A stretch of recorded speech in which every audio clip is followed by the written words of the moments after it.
Hola, ¿cómo están?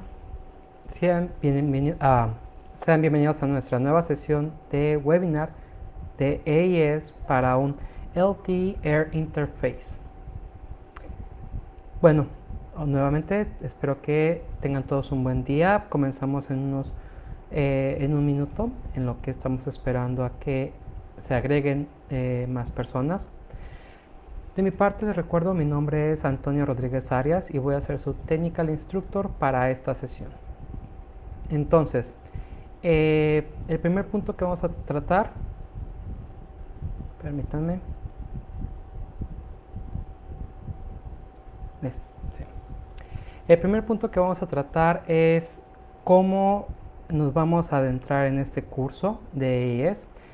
Y bueno, usualmente siempre vamos a hablar acerca de qué es la interfaz aérea, cuál es la diferencia de la interfaz aérea de LT con respecto a otras tecnologías, qué vamos a encontrar en estos módulos para la conexión o cuál es el fundamento más importante que existe entre la diferencia de 3G hacia LT.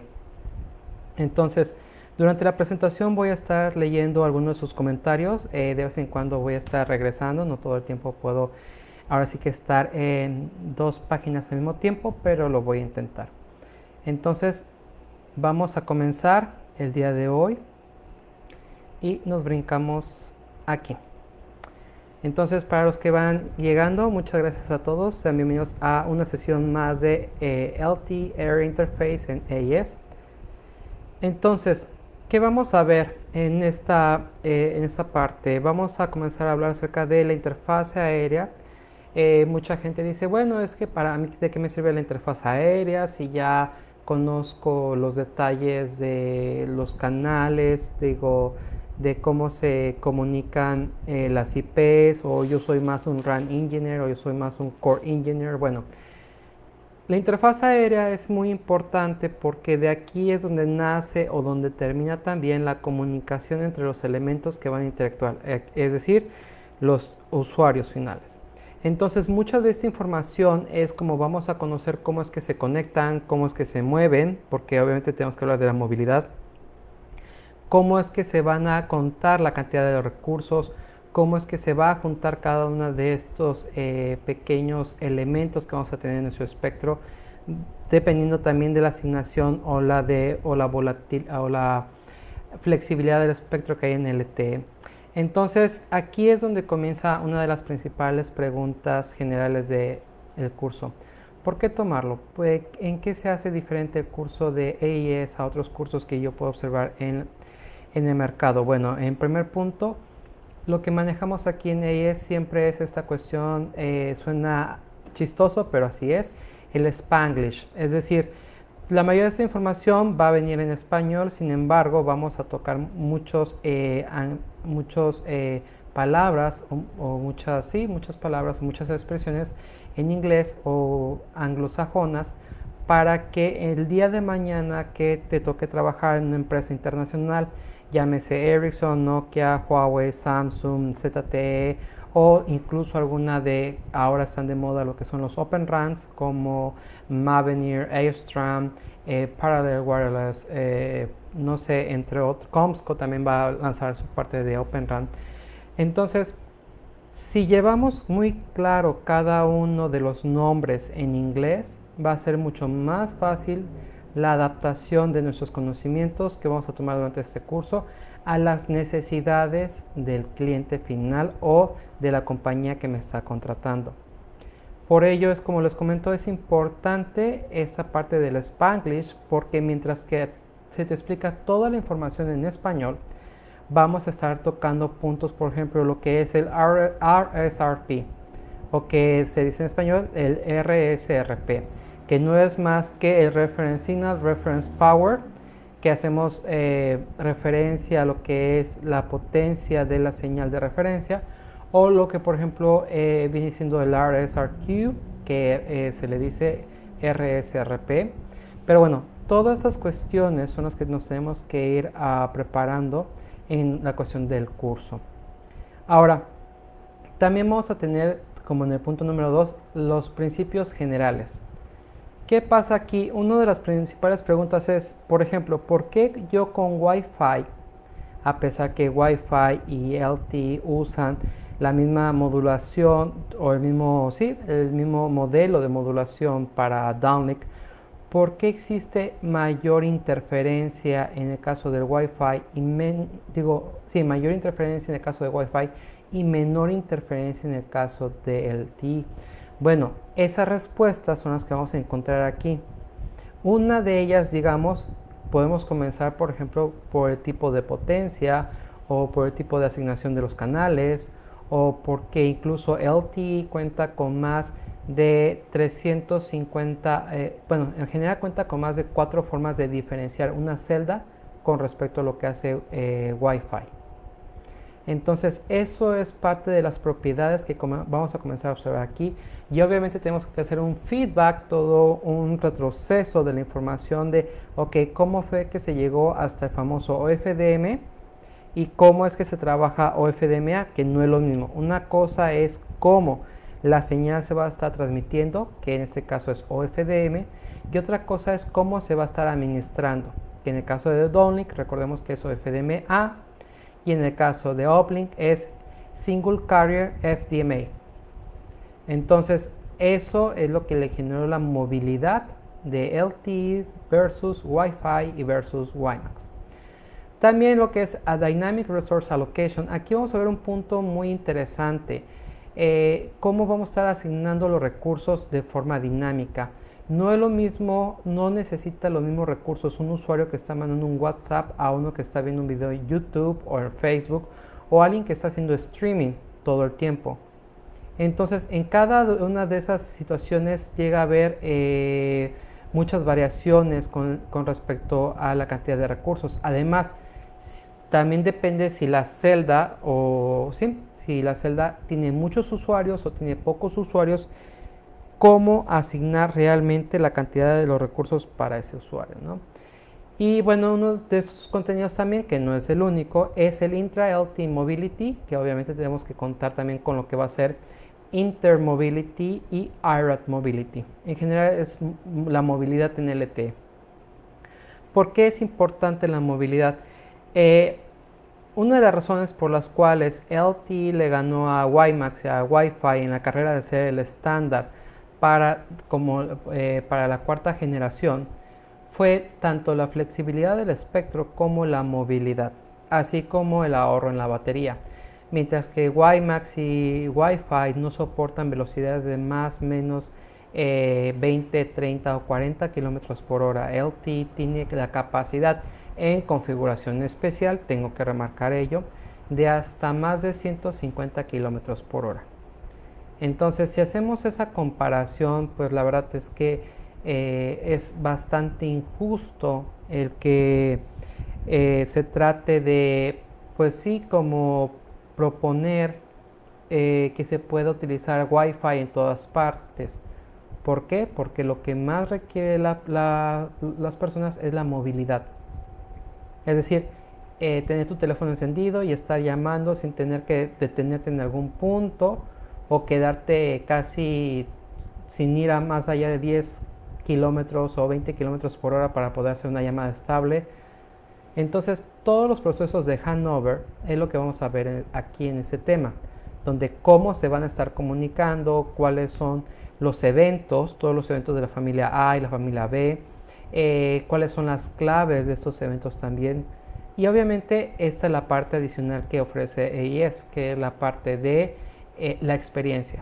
Aquí vamos a ver con respecto a casos prácticos y casos pues, reales acerca de, oye, ¿por qué tengo que colocar este número? ¿O cuál sería el mejor número para colocar dependiendo de las necesidades no solo del sistema en sí del estándar LTE, sino también por el tipo de frecuencia?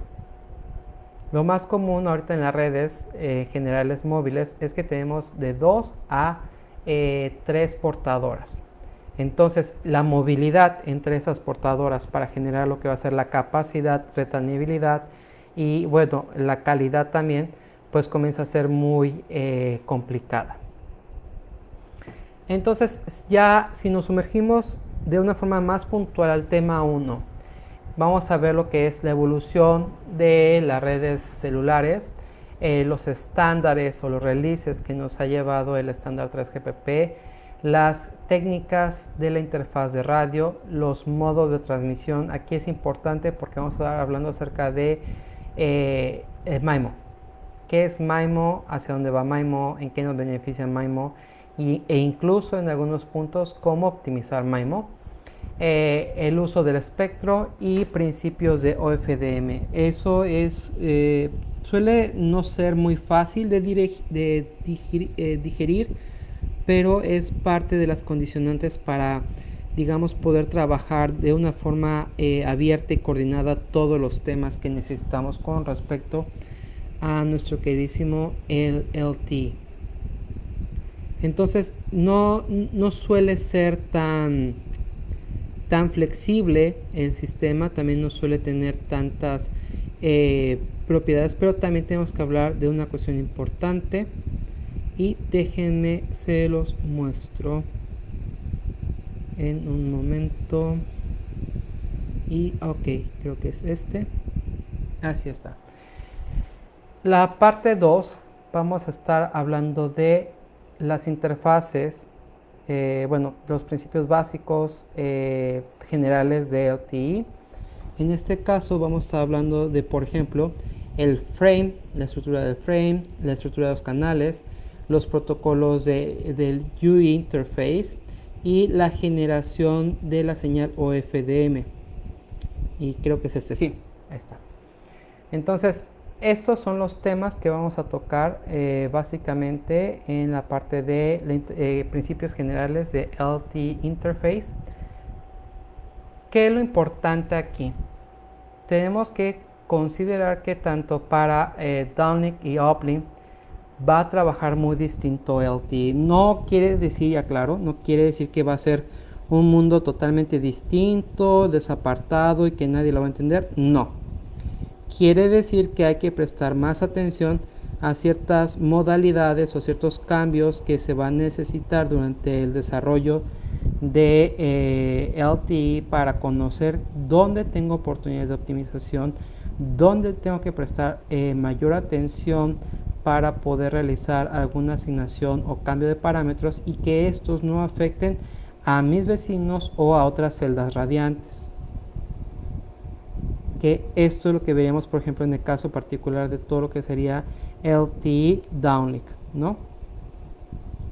Y sí. Entonces, como vamos a observar, tenemos varias opciones para ir incrementando, por ejemplo, ¿cuál es la diferencia entre un proceso de handover y un proceso de selección o reselección?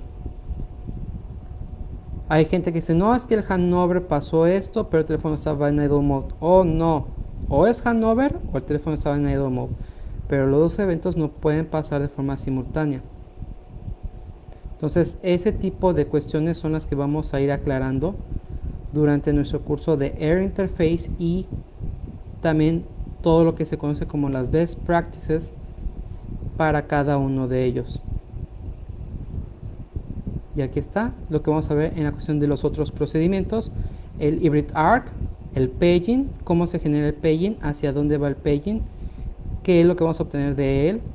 Y bueno, en la parte del dynamic resource allocation es toda la cuestión del scheduling, obviamente para uplink y downlink, y la diferencia entre dynamic y semi persistent scheduling, que son opciones o features de cómo mejorar todo lo que es mi sistema de LTE a la hora de reservar recursos en la red o base, o en general al momento de irle indicando a nuestro sistema, oye, ¿sabes qué? Tienes la capacidad para hacer este procedimiento o no se cuenta con la capacidad para hacer dicho procedimiento. Y por último, como les comentaba, parte de la movilidad. En qué momento se generan las opciones de reporte y, bueno, antes de continuar, a ver si hay algún otro comentario. Ok, muchas gracias a todos. Aquí seguimos y bueno. Entonces, aquí en la parte de movilidad tenemos que prestar atención en las opciones de reporting. Es decir, El Measurement Report es con lo que el sistema se va a basar para ejecutar o solicitar los procesos de Hanover. Sí, pero ¿qué hay antes? ¿Quién le va a decir al sistema, hey, comienza a hacer los reportes? O, hey, sistema, comienza a revisar la conexión. O comienza a revisar la calidad. Para cada uno de esos elementos contamos con la particularidad de los eventos tanto de la familia A como de la familia B. Entonces, si no tenemos configurados correctamente nuestros reportes, por ejemplo, los reportes A1 y A2, con respecto a los reportes A3 o A5 que ya son para ejecutar, porque el A1 y el A2 sirve para ayudarnos a comenzar a iniciar lo que sería el Measurement Report, pues podríamos generar unos problemas graves en cuestión de la optimización y generación de nuestras best practices para todos los procesos de Hanover, algo que la verdad nadie quiere. Entonces, en este tipo de situaciones así muy particulares, tenemos que tener cuidado, porque nos podemos arriesgar mucho a que tengamos una falla de optimización, una falla de diseño incluso en nuestra red de LTE y que no estemos observando. ¿Cómo se genera o cómo yo observaría una falla en procesos de Hanover? Bueno, que tengo un sitio que está muy saturado porque los usuarios se mueven muy poco, o que no se hacen los Hanovers correctamente, o que tengo un alto número de Hanovers Preparation pero un bajo número de Hanover Success. O sea, todos esos parámetros que también vamos a poder ver aquí son de las cuestiones que nos tenemos que ir preparando en la cuestión de la interfaz aérea para tomar las mejores decisiones en la cuestión de la preparación de nuestro sistema de LTE, y además para que si ya tenemos muchas redes LTE, actualmente la mayoría de las compañías telefónicas a nivel global ya cuentan con al menos una portadora de LTE. El promedio de las compañías con mayor gestión, por ejemplo, en el caso particular de América Latina, uno de los últimos reportes de GSMA indica que la mayoría de las compañías tiene al menos ya 2 portadoras de LTE, una denominada como capacidad y la otra como de cobertura. Entonces, lo que se espera en muchos países, además del 5G, que sin embargo aún queda un trayecto considerable para su uso diario en América Latina, comenzando por el problema que ahorita hay de COVID, más los problemas económicos que se van a ver afectados de forma global, es que si no hay una demanda en el mercado suficiente, la mayoría de las prácticas o la mayoría de las redes de LTE pueden satisfacer completamente las necesidades del mercado, con excepción de ciertos problemas de capacidad por ciertos servicios de alta demanda.